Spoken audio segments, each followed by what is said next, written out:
Good afternoon, everyone. Thanks for joining us. When the LABC teams in Surrey came up with the idea of a webinar for homeowners, we hadn't anticipated such an overwhelming response. We hope by the end of this afternoon you'll have the tools and information to start the application process, and we'll have unravelled some of the misunderstandings around planning and building control. Certainly from our perspective, we always advocate early engagement so you get the best out of our services from the start. Our presenters this afternoon are a Senior Planning Officer, a Building Control Manager and a Trading Standards Officer. The presentation itself will last about 35 to 40 minutes and will be followed by a Q&A session. Katrina is going to explain about the planning permission, when you need it, and give some tips on submitting the application. Jane will talk about the building control process, when and why you need it and what to look out for. And finally, Lee will give some good advice on employing agents and builders. And as there are so many of us today, we'll take questions after the presentations, but these won't be recorded, unlike the presentation itself. So now it just remains for me to hand over to Katrina to explain about the planning process. Thanks, Katrina. Over to you. So I'm just going to start us off with a brief introduction to the planning process, what is planning permission and whether you need it. So when first deciding you want to carry out works to your house, whether that be an extension, outbuilding or putting some decking in your garden, for example, the first stage of the development process will generally require planning permission or a certificate of lawfulness if the works fall under permitted development. So planning permission is a formal response from the local authority that the works you want to carry out are acceptable, generally in regards to the character of the area, the character of the existing dwelling and neighbouring amenity, just to name a few. It's also worth noting that before you start the building process, you'll need to consult building control to ensure that your build meets current legislation. Jane and Lee will expand on this later. So there's a number of minor alterations or extensions to dwellings which can often be carried out without the need for planning permission. These can be carried out under permitted development rights, which can be found in the General Permitted Development Order, which just highlights the criteria which needs to be met and which your local authority will assess the scheme against. In some cases, these permitted development rights may not apply. This could be the case if your house was previously extended in the past, if you live in an area of constraint, such as a conservation area, or if your PD rights have been removed. This would normally be the case with new build homes. It's also worth noting that permitted development rights common for houses do not apply for flats and masonettes, so planning permission would be needed for those projects. So a number of developments can take place under permitted development for householders, and this slide just details a few of them. So these include single-storey rear extensions of 4 metres deep for detached dwellings and 3 metres for all other types of houses. A single-storey rear can also be constructed under a larger home extension, which is 8 metres for a detached house and 6 metres deep for all other houses. The larger home extension requires a different application, which is a prior notification, and all your immediate surrounding neighbours are consulted. If they write in objecting to the proposal, then the extension must be assessed against neighbour amenity, such as privacy and daylighting. It would be best to speak to your neighbours prior to submission, just to discuss any potential issues that they may raise. Both types of the rear extension are measured against the original rear wall, so the allowed depth could decrease if you have had previous extensions. A single-storey side extension could also be constructed under permitted development. One notable criteria for that is that it should be less than half the width of the original dwelling. It's also worth noting that if it's attached to a rear extension, then the width of the adjoining extension also counts towards that width of the single-storey side. Another one is a common one, is loft conversions, which can be carried out under permitted development. This includes the construction of rear dormers and hip to gable roof extensions. Generally, an increase in roof volume of 40 cubic metres for terraced houses and 50 cubic metres for all other types of house is acceptable. Small-scale porches and the insertion of windows can often be carried out under permitted development as well. Buildings such as sheds, garden rooms, home offices and garages can also be carried out under permitted development. They must be situated behind the front elevation of dwellings and be of a use incidental to the enjoyment of the dwelling house. So in general terms, anything which could comprise separate residential accommodation, such as having a kitchen, bedroom or bathroom, wouldn't be considered incidental. So a residential annex, for example, would need planning permission. Hard surfaces to form driveways or patio areas can also be carried out under permitted development. Generally, these must be constructed of porous materials so as to allow water to drain through. A common feature going hand in hand with this is the provision of a dropped curb to provide off-street parking. This must be built to specific standards, and you should also contact your local authority to find out whether planning permission is needed. Often, if it's located on an A, B or C classified road, then you would need planning permission. Once you have that permission, or you have confirmation that permission is not needed, you must then submit an application to your local highway authority, such as Surrey County Council, who will carry out an assessment and then grant permission if it's considered acceptable. Next slide, please, Sue. So, as I mentioned previously, there are cases where proposals will need planning permission. A few examples of this are listed again on this slide. If your house is located within a conservation area or an area of outstanding natural beauty, there are additional constraints. So roof alterations, such as the provision of a dormer window, would then require planning permission. Most two-storey extensions need planning permission, as do extensions to the front or side of the house if the dwelling is fronting a highway. Verandas, balconies and raised platforms such as decking, which has a height greater than 0.3 metres, would also require planning permission in order to assess neighbour amenities such as privacy. Also, any works to a dwelling where permitted development rights have been removed by a condition on a previous application, such as a garage only being used for the storage of motor vehicles, would then need planning permission if you were wanting to convert it to habitable accommodation. So there are some online resources which will help householders determine whether they need planning permission. One of these is the planning portal, which provides a number of interactive guides and case studies to offer guidance on planning regulations and the planning process. So as you can see in this image, an interactive house is provided where you can click on different parts of the house, such as a dormer window or the garage or porch, and it will just explain the criteria which needs to be met and the conditions which you need to follow, and you'll just be able to see a better view as to whether you would need planning permission or whether it would fall under permitted development. Next slide, please.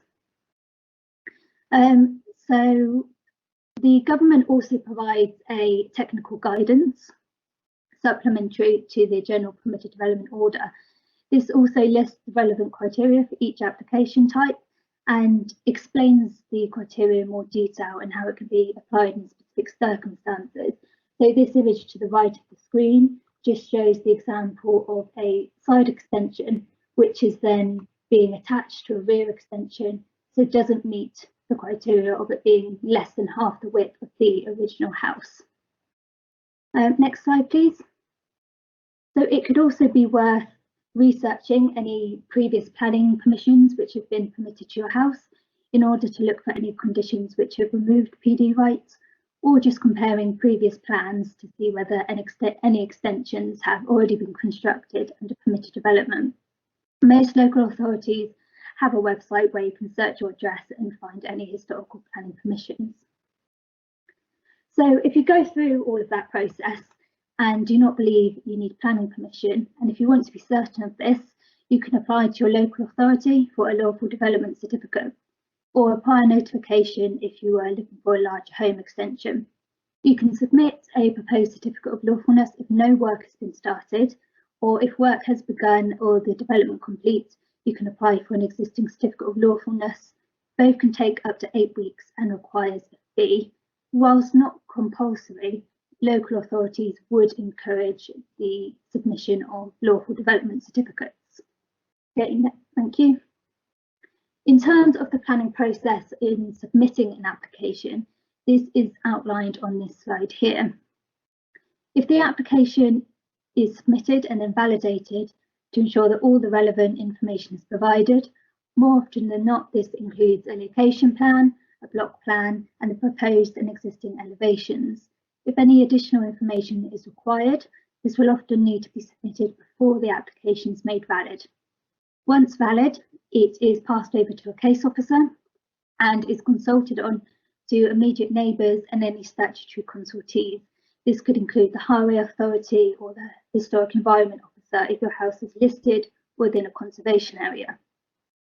The application is then assessed against local and national guidance, and in some cases, if a minor change is required for the scheme to become acceptable, the case officer will contact you and amended plans can be submitted.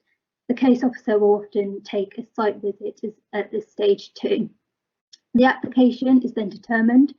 A general guideline for this is 8 weeks from the date of validation. So if the application is refused and you do not agree with the council's decision, you can then appeal to the planning inspectorate. Next slide, please. So in terms of what is assessed with a householder planning application, officers will assess against policies within the council's local plan and against national planning policy framework. So all councils have slightly different local plan policies, so I won't bore you with all of them now, but generally looking at an extension in regards to the character of the area so that it doesn't look out of place in regards to the appearance of existing buildings and their heights and massings, the materials used and the spacing between buildings, the impact of the proposal on the character of the existing dwelling. So for example, a 2-storey side extension should often be set down from the main ridgeline and set back from the front elevation that it appears subordinate to the main dwelling. Proposals should also protect neighbour amenity, such as privacy, and should not result in a harmful loss of light. This is often assessed with the use of a 45-degree angle daylighting test, which you can just see to the right of this slide. This is where a line is drawn from the centre of the closest window of the neighbouring property from the edge of the extension, and it's just to ensure that that line isn't infringed. Next slide, please. So many councils provide additional guidance, such as design guidance for house extensions, which just details certain elements of the proposal councils will find acceptable or unacceptable, but it is worth noting that each application is assessed on its own merit, especially given the differing characteristics of areas. Other considerations which you should be aware of is if your dwelling is located within a green belt, a conservation area, an area of outstanding natural beauty, or if your home is a listed building, additional constraints will then apply. So there's a strict control of development in the green belt, just such as ensuring that the development is proportionate to the host dwelling in terms of form, bulk and prominence, so it doesn't appear overly dominant, and that it's of an appropriate design in order to maintain the openness of the countryside. And in the case of areas of outstanding natural beauty and conservation areas, the buildings should protect their distinctive characteristics. In the case of a listed building, the works must be sympathetic in design and materials, and respect should be shown for the scale and form of the original building. The planning application should then also be accompanied by a listed building consent. So if you do not believe you need planning permission, you can submit a certificate of lawfulness application to your local planning authority to confirm this. Alternatively, you can submit a householder planning application where the proposal is then assessed against local and national policies before a decision is issued. I hope this information has been helpful and will now enable you to start the planning process a little more informed. I'll now hand you over to Jane to start to look at building control. Thank you. Thank you, Katrina. Good afternoon. My name is Jane Clement. My role is business manager and I manage the Waverley building control team. Our setup is slightly different to most building control teams in that I'm not a building control surveyor, which is why David Edwards is on hand to answer questions at the end of the session today. He is an experienced building control surveyor and also manages the Woking team. He is a mentor to myself and many of my colleagues in the industry and will be answering any technical questions at the end of the session. Just to follow on from Katrina slightly, I must clear up a common misinterpretation, which is that once you have planning, you have building control. This is not the case. We are two entirely different processes, different teams and separate charges. You need to check with both before you start works on site. I'm here to tell you about building control today, what it does, why you need it, when you need it, the types of applications and where to get help. Each local authority building control team usually consists of a number of building control surveyors who advise on the building regulations. We work with the owner, builder or agent after planning permission has been granted or permitted development is established, advising on building regulation compliance throughout the length of the project. The surveyors are then supported by admin or business support officers, who you may speak to if you contact your local office regarding your application. We all work alongside your agent, engineer or architect to ensure a smooth path to compliance. Agents and architects may have worked with you on your planning application. It is important to note that plans approved by planning are not the same as those needed for building regulations compliance. Our plans include details such as depths of foundations, insulation, the structural information. You can approach your local team to discuss this in more detail, to decide whether your project will need a set of plans or whether, if it is minor works, a building notice would be possible, and I'll explain more about that later. We always advocate early engagement. The building regulations are complex. They are a legal requirement to keep people safe in buildings. You will all be aware of the Grenfell Tower tragedy and even the Great Fire of London, from which regulations were developed and continue to be updated and amended to deal with the ever-increasing challenges of safety in buildings in today's world. So what does building control do? As local authority building control teams, we ensure relevant building works in our areas meet the requirements of the building regulations. The building regulations are a set of performance standards for England and Wales, which apply to the design and construction of buildings. They cover health, safety and welfare. Building control checks for compliance with the building regulations, providing an expert independent third-party check. We work for the homeowner, carrying out regular structural inspections such as the foundations, damp proofing, structural alterations, insulation, ventilation, heating, sanitation, and of course, fire protection and means of escape in case of a fire. We are here to support the construction community and informing the building industry about updates and changes to the regulations, particularly relevant at the moment with the new emerging regulations for tall buildings following the Grenfell fire, for example. We facilitate improved access to buildings for disabled, sick, young and old people, all through the regulations. So why do we need it? Safety, checking that buildings are built to regulation standards, ensuring a safe and healthy environment. We do this at the plan stage and structural calculations in the office, and crucially when we are out on site, inspecting work for your builder when he's carrying that out for you. We promote energy efficient and sustainable buildings. Under approved document L1A, we ensure that your project has the right type of insulation, glazing, water usage calculations, etc. We enable homeowners to sell their home. The Building Control Completion Certificate confirms that work was carried out in accordance with the regulations. It could really hold up a sale of your property if you don't get one for your project. So please make sure you ask for us to inspect your project at regular intervals and at the crucial final inspection stage.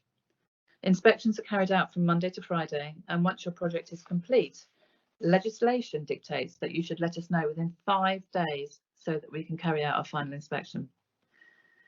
Helping to keep the build standard high by making sure builders are up to date with current legislation and using the right materials for the job, and protecting the public from dangerous structures. You would be surprised how often one of our teams has been called out in the middle of the night, whether because a car crashed into the side of a building, there was a house fire, or a wall collapsed. This all falls under the remit of building control, and we liaise with the fire service and other services to ensure that the structure is made safe and no longer a danger to the public. So, when do you need it? You will need our involvement for most structural alterations and builds, including new buildings or dwellings. Also, when the use of a building is changed, such as changing a garden building to a granny annex, or a shop, or an office to a flat or a house. For extensions, when you extend a building, be it a new kitchen, bedroom, bathroom, if you're extending the structure of the building, you will need building control to confirm that your works comply. There's a lot to look at, from ensuring the depths of the foundations are deep enough to take the load of the extension, to things such as damp proofing, thermal insulation, the structural integrity of the roof timbers, and preventing water ingress. Some conservatories need building regulations, not all, but an exempt conservatory will not exceed 30 metre squares internally, that's from wall to wall inside. They would have external doors, walls or windows to separate it from the main home, so it's completely separate. It would be single storey, ground level, and have independent heating that is separate to your central heating system. If in doubt, check with your local team or go to the LABC front door website, labcfrontdoor.co.uk. On a separate note about conservatories, if you are thinking of replacing your existing roof with a solid roof, you do need to make a building regulations application before that work goes ahead. There are a number of specialist companies who offer this service where the glazed roof is replaced with a lightweight solid roof. You should check carefully with them that your conservatory can take the load of the roof and that the company will submit a building notice on your behalf. Don't get caught out when you come to sell your property in the future and the work is picked up by a purchaser's survey. Loft conversions. Well, a loft conversion is a definite asset to your home. It provides useful extra space and adds value to your property. However, a poorly converted loft can reduce your property's value and in some cases compromises the safety and structural integrity of your home.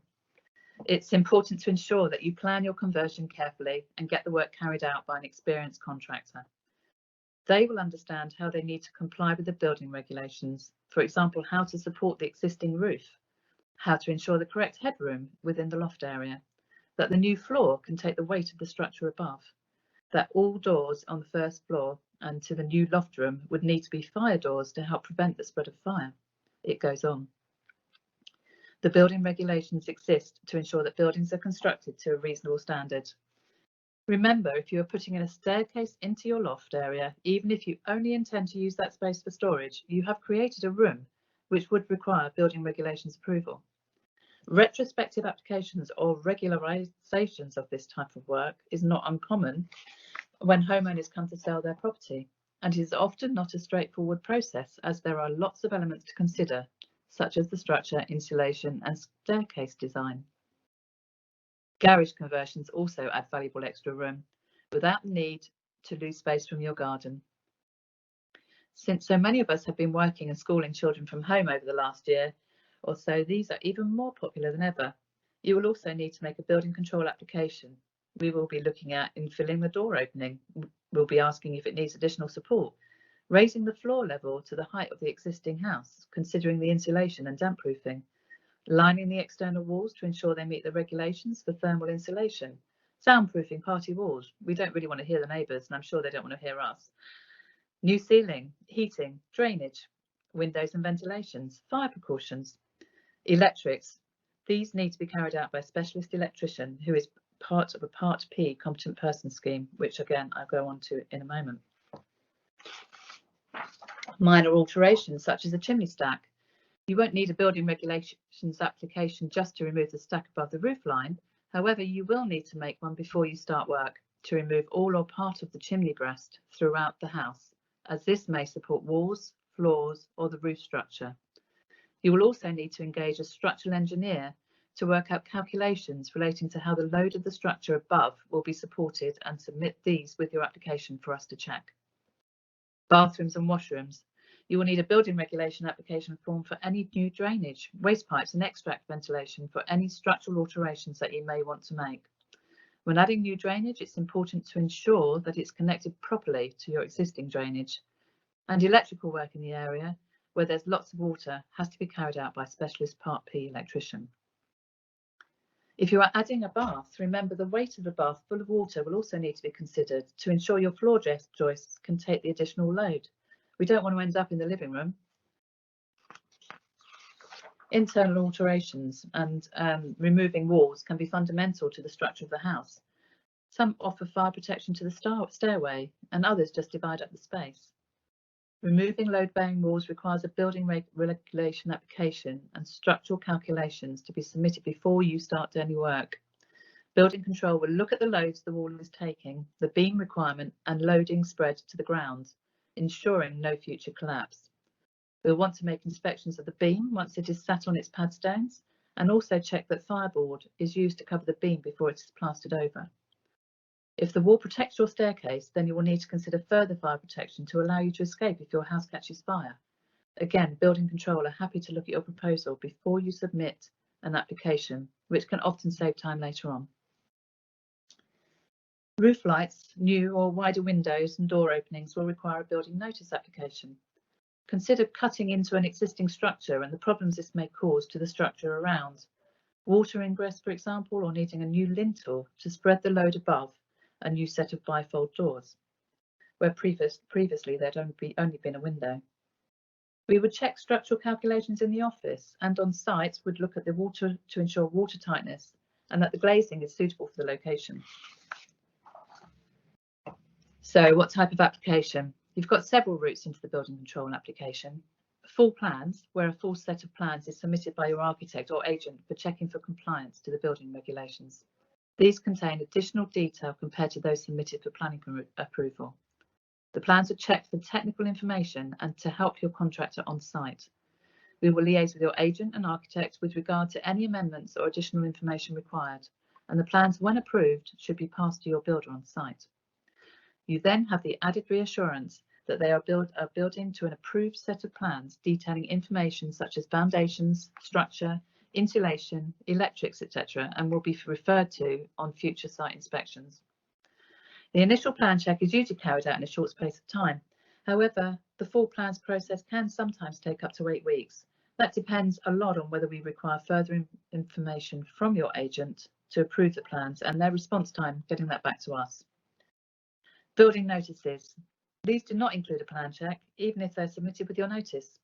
All checks for building regulation compliance takes place on site. Building notices are generally used for the minor, less complex works, such as taking down a load-bearing wall, re-roofing, or small extension works. You will still require a structural engineer's design for items such as removal of the internal walls, as we need to check that support is sufficient to take the load from the house above, or if you are creating open plan living space, that you don't compromise the means of escape in the means of a fire. Lastly, we have the regularisation. This is not recommended, as those are retrospective for building work that has already been carried out since November 1985. You should bear in mind, though, that submitting a regularisation is not a guarantee that we will issue a regularisation certificate, and you may be asked to uncover much of the work that has been done to establish that the building regulations have been complied with. It could be a very expensive route, particularly if it is found that additional work is required to make the works comply.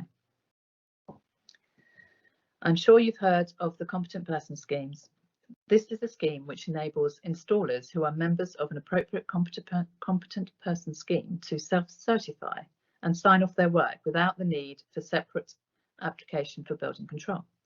The most common types of work covered are gas with Gas Safe, most of us have heard of that, windows, the likes of Fencer, electrics with Alexa or the NIC EIC, solid fuel burners and boilers, HETAS. The list goes on. You can find out whether your installer is a member of a scheme by Googling Competent Person Scheme Register. Examples of competent person scheme work would be the electrics for your new extension, installation of a new electric shower, gas boiler or wood burning stove, installation of replacement windows or doors. A competent person is able to carry out the work and register it with his competent person scheme, and they in turn notify the relevant building control team electronically that the work has been completed. It is worth noting that if you are having an extension or conversion work done which includes this work, it is a legal requirement that we must have their work registered with us too before we can issue our completion certificate. We would recommend you check that the installer carrying out these types of work is registered with a scheme using that competent person schemes register. Otherwise, additional costs may be incurred. not to mention the risk involved when using non-competent tradespeople for these work, which Lee will talk a little more on later. So, always remember that you need to submit a building regulations application before you start work. In the case of a building notice, we need at least 48 hours before you start work and up to 2 weeks before if the work involves structural calculations. With a full plans application, you are likely to have engaged an agent or architect, and they will advise you on the time you need to allow. We can usually plan check within a short space of time, but it may take longer to gain our approval if we need more information or amendments which are down to your agent replying. If you need advice for your project, then please contact your local building control team. Check out the front door website or go to the planning portal, which has further details. The planning portal interactive house is also a great visual tool to help you decide whether you are likely to need planning or building regulations approval. Though I will caveat that by saying we'd always recommend that you check with your planning and building control department too before going ahead with any work. Thank you for listening, and I'm going to hand over to Lee now for trading standards. Thank you. Brilliant. Thank you very much, Jane, and good afternoon, everybody. So I'm from Trading Standards. My name's Lee Ormandy, and basically what I'm going to go through today is, so this afternoon you've been through the planning process, fantastic. You've been through the building control process, brilliant. Now the question is, who are you going to trust to bring your vision to life? Now it's completely up to you. It's completely up to you who you employ. All I want to do is just give you a couple of tips and hints, and just to give you a little bit of something to think about when you're making that all-important decision of choosing a builder. So I'm going to start. First of all, I'm from Trading Standards. Many of you will be scratching your heads a little bit, I think, thinking what's Trading Standards got to do with building control? Well, Trading Standards has its fingers in many, many pies. Basically, our purpose is to protect individuals, protect communities, and protect businesses from harm and financial loss. Now, we do that in a whole range of different things, be it from animal health, be it to metrology, bring it to fair trading, a wide, diverse area. We're also responsible for helping businesses to thrive by maintaining a fair trading environment. So main purpose of that is we don't want any particular trader or business to have an advantage over another trader or business because they're cutting corners, because they're not doing things properly, because they're a little bit dodgy. That's not fair to the legitimate businesses. So that's why we monitor that. Improve the health and well-being of people and communities. Yes, we have quite a strong role in that field. So be it avoiding people becoming victims, because once a person becomes a victim, that has a serious detrimental effect on their well-being. And also to fulfill our statutory responsibilities to deliver consumer and public protection services across Buckinghamshire and Surrey.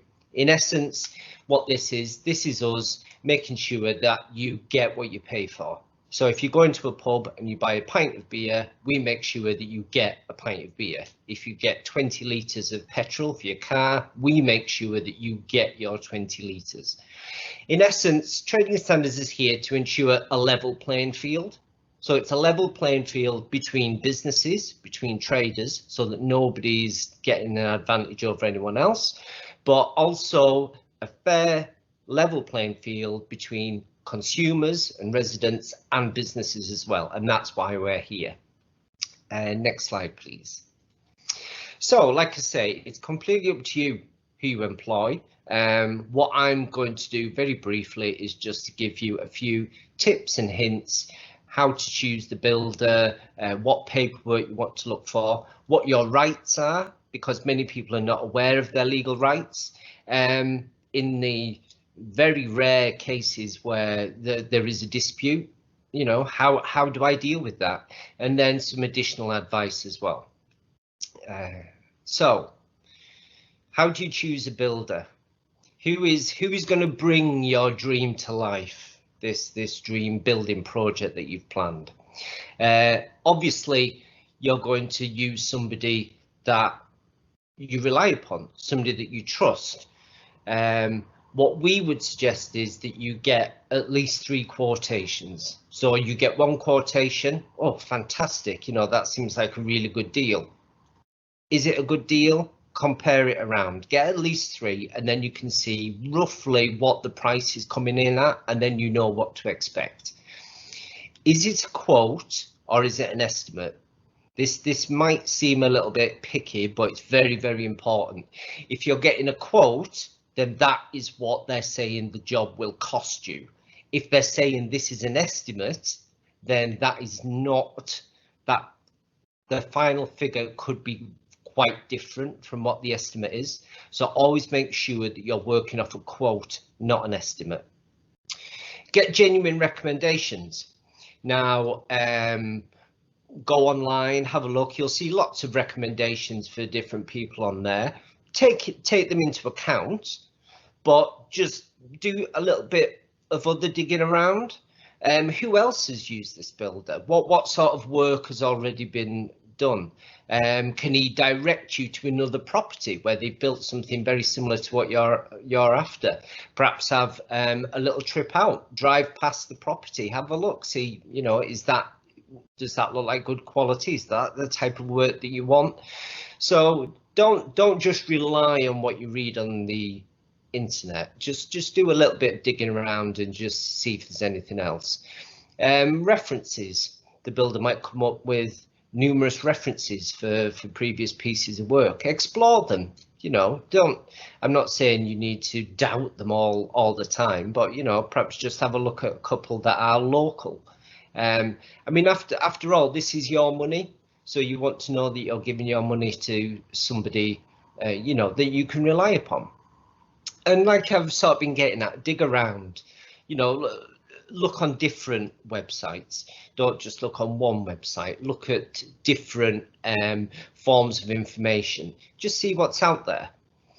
If the trader that you're looking to employ is a limited company, he will have a limited company number on his paperwork. Now, what you can do, you can go online, you can go to Companies House. There is a free check system on there, so you can type in the either the business name or the registered company name. You can go on there and you can have a look and see what information is recorded with Companies House. So who the directors are, what the returns are, anything like that it's a public record. So you can go on there and you can have a look.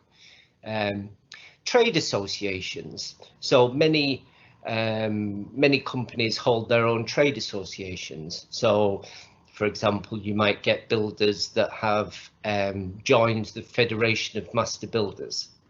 It's an indicator. It's something to be aware of. The only thing that I would sort of highlight is that a trade association is a membership scheme. It's not an approval scheme, which I'm going to come on next. It is a slightly different thing. So a trade association is a group of people that have all joined together. The approval scheme is where the trader is actually approved by that governing body. Now, there are many different ones out there. For anybody that's outside of Surrey, each county will have a trading standards approval scheme, for example, covering those particular areas. In Surrey and in Buckinghamshire, we provide that service, and that's where we vet the traders and we check their paperwork and just make sure everything's tip top. And just there on the slide is the logo for the trading standards approved. So if you want to look for that, that is how you would do it. Next slide, please. Okay, so what are the warning signs? This is very much just reinforcing your own, just your own senses. The first thing I would say to anybody that's thinking of employing a builder is just follow your gut instincts. If you feel like there's something not quite right or a little bit suspicious or you're not quite happy, follow those instincts, because they're usually right. But what warning signs? Doorstep callers. Now, you've gone through all the process of planning, you've gone through all the building control processes. You're not going to rely on your beautiful new extension being put up by somebody that's just knocked on your front door or put a flyer through your letterbox. So I know we're all sensible. That's not a way that we would operate. Given the way the weather's been, and as the weather gets better, we will see an increase in rogue doorstep callers. These are the people that phone up and say, oh, well, I can prune your tree for £50 or whatever. Well, that's a different class. We're not talking about that. We're talking about significant traders here. So I know none of you would ever use doorstep callers. If they're pushy, be a little bit suspicious. Why are they being pushy? Why are they desperate to get the work done as soon as possible? You know, why am I being pushed into making decisions that I'm not comfortable making decisions? You know, alarm bells are ringing. Payment up front. We would always advise people not to pay the entirety up front. We would always advise people to hold at least some of it back so that you've got a little bit of a bargaining tool. Should something not be completed to your satisfactory, you can say, well, I'll pay the remainder once you've fixed that particular issue. Cash payments. Everything in cash? No. Big alarm bell for that one. Are they VAT registered? Do they have their VAT registration information contained on their paperwork? If not, why not? No paperwork. So nobody's giving you any paperwork. You don't have any heading. You don't have any quote. You don't have any written paperwork. That's well, I'll come on to that later. That's naughty. Pushing you to use their own building inspectors. No. If they're trying to coerce you in any way or trying to steer you in any way, then that is something that you need to be a little bit aware of. And then the final thing, like I've said all the way through this, is trust your instincts, trust yourself. You know, you've been through this process, you've got this plan, you're not going to just let it go to somebody that you've met down the pub or something. I know that I'm stating the obvious, but just indulge me. Next slide. Okay, so the paperwork. This is really important. So you need plenty of detail, and it has to all be in writing. You know, it's not enough for somebody to say, oh yes, I can do that for you, and it being verbal. You really need it written down so that you can come back at them at a later date and say, well, you said you would do this and you haven't done that, and then they can't say, well, you didn't ask me. You know, if you've got it in writing, everything's clear, the builder knows what to do, you know what to expect, everybody's happy. So just everything in writing. Pre-contract information. If you employ your builder within your own home, so what that means is that you haven't gone out to a shop or you haven't gone to the builder's premises. If you enter into the contract in your own home, then you should be given a cancellation notice. In essence, this gives you 14 days in which to change your mind, in essence. So if you employ them, you have a think about it and then you decide not to go ahead, you've got 14 days in which to cancel it. Now, if there's a particularly urgent matter or you're keen for the work to start earlier than the 14 days, a builder can, but you just, as part of that cancellation notice, you just need to sign the waiver just to say, yes, I'm happy for work to start during the 14-day cooling off period. That's, again, just to give you the opportunity to, you know, have a think it over, and if you decide different, you can change that. Contact details of the builder. This is really key. Don't just go off, you know, a mobile phone number. You need headed note paper. You need to know where they're based, what the address is, what the telephone number is, because how can you get hold of these people if you need them at a later date? So just make sure that you've got all that. Detail the responsibilities. Who's going to do what? When are they going to do it? When will it happen?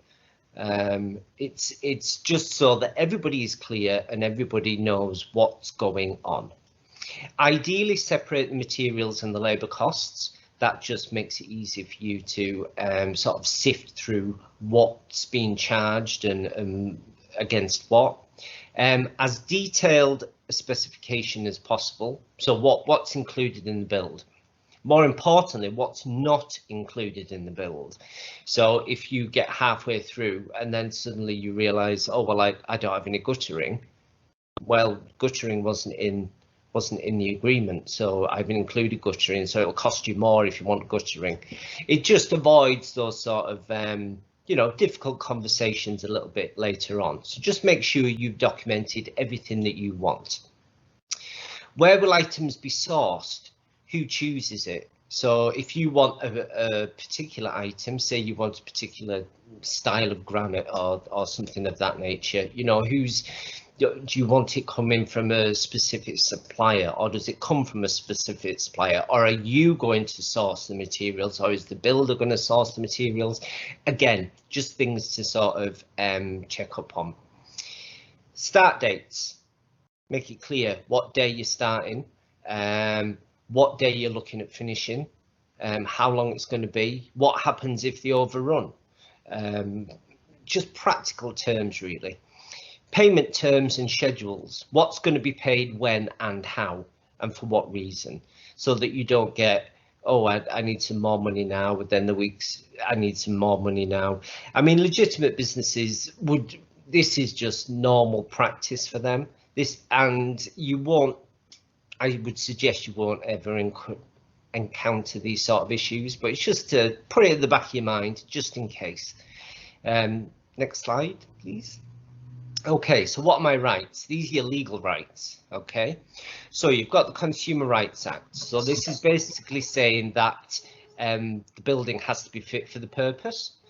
So if you're installing, for example, some beautiful patio doors that are going to open, the doors have to be able to open. They can't be obstructed by, say, a lamppost or a wall or something like that, because then that door isn't fit for its purpose.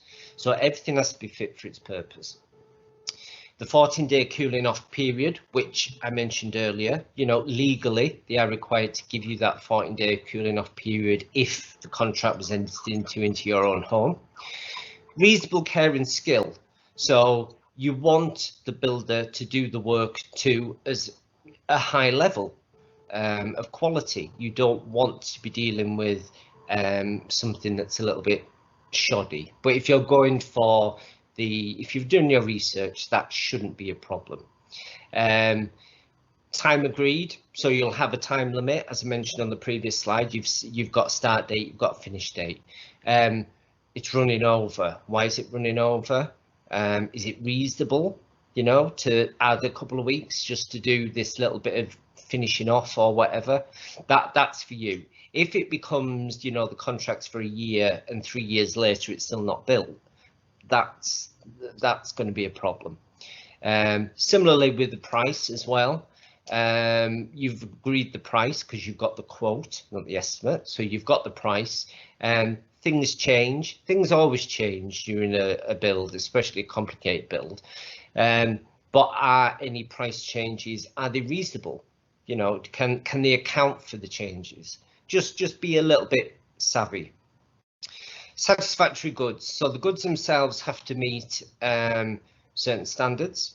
So you have satisfactory goods. So the goods that are fitted have to be able to do the job that they were designed to do. But similarly, certain goods have to comply with legal requirements, which Jane sort of touched upon a little bit. So for example, if you were having indoor glass doors fitted, the glass has to be annealed, which means that if they're struck or if they break, they will shatter like a car windscreen, and they won't go into large shards that can cause problems. So it's things like that you don't necessarily need to worry about. But if it turns If it turns out that the builder has used non-compliant goods, then that's when we need to know. And similarly, going back to what Jim was saying in relation to the competent person scheme, you have to use people that on the competent person scheme, so they have to be competent electricians, competent gas fitters, and if that person says that they are when in fact they're not, that is a criminal offence, and that's where we would step in, not only to help you in your current situation, to also stop future people being tricked by this person who's posing as approved when he wasn't. Remedies. There are lots of different remedies.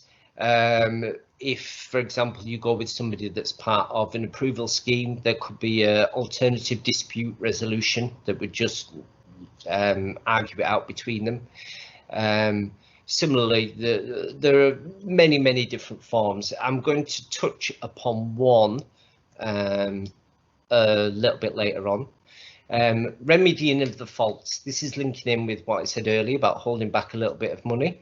If there's some of the faults that you're not happy with, or you don't think they've complied with the contract because you've written it all down, remember previously, you can hold back a little bit of the money until the remedy has been fit to your satisfaction. And then damages. Damages is something that that's more of a formal legal process, but that's if there's been any financial loss due to the activity, or if there's been any sort of actual damage done while they're on site. Next slide, please. Dealing with disputes. Important. Try not to make it personal. No, it's not going to help anybody if people start shouting at each other and rowing. Keep it very professional. Keep it very simple, and just state the facts. The facts will speak for themselves. Back up any discussions in writing. So if you have any conversations on the telephone, just make a quick note of it. You know, when, where, what was said, just as a record, just so that you can refer back to it a little bit later on. And you can sort of say, well, this is what we agreed. Take photos and videos. Modern mobile phones are fantastic, very convenient. So if you've got any issues, you'll be able to film them, or you'll be able to take some photographs of the damage or anything that you're not quite happy with.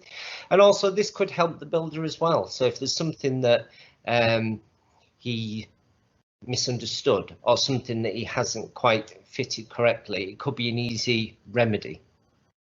Use mediation from any trade associations. This links in with the ADR, which is alternative dispute resolution. This is instead of going to court. This is where the arguments are decided in a sort of tribunal setting, if you will. And the last resort is going to court. It goes through the civil courts because this is contract law. It doesn't go through the criminal courts. If you're claiming up to £10,000, then you bring the claim yourself to the small claims court. You pay a very small fee and it goes before a county judge. It's not like you see on the television. It's not people in wigs. It's not a big courtroom. It's all very informal. And they basically listen to both sides and then just make an adjudication. If it's over £10,000, then we recommend that you employ a solicitor, because it may be, because of the amounts involved, it may go to the High Court, which is the civil equivalent of the Crown Court. But in either case, just get advice. Just get advice if it gets that far. Next slide. So the last slide are my contact details, not mine personally, Trading Standards contact details. At the end of the day, as I said throughout this presentation, it's all about common sense. You've got common sense. You've been, you've saved up the money. You've been through all the processes. This is what you want to do. You are not going to just employ anyone at random. I'm sure everybody here will do their background checks. They'll do their diligence, and they won't even think about the stuff that I've spoken to today. All I want to do is just plant that little seed of that doesn't seem quite right.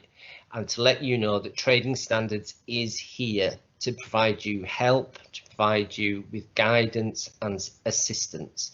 So on the screen there, that's our contact number. Now that number goes through to the Citizens Advice Consumer Service. So they would do the frontline advice for you, and then it would be referred to your local Trading Standards department if there's something a little bit more serious that we need to look into for you. Similarly, you can find us on social media. We do keep that updated in real time. So there's lots of constant information, not just in this field, but also on scams, on frauds, the latest trends in puppy fraud or whatever it is. So it's probably handy just to have it saved as a favorite, and then you can just dip into it if there's something at all that you might be a bit suspicious of or a little bit wary of. So yeah, so that's basically everything from me. It's just really to say to you guys, don't be rushed, take your time, think everything over and just follow your instincts. That's all I can say.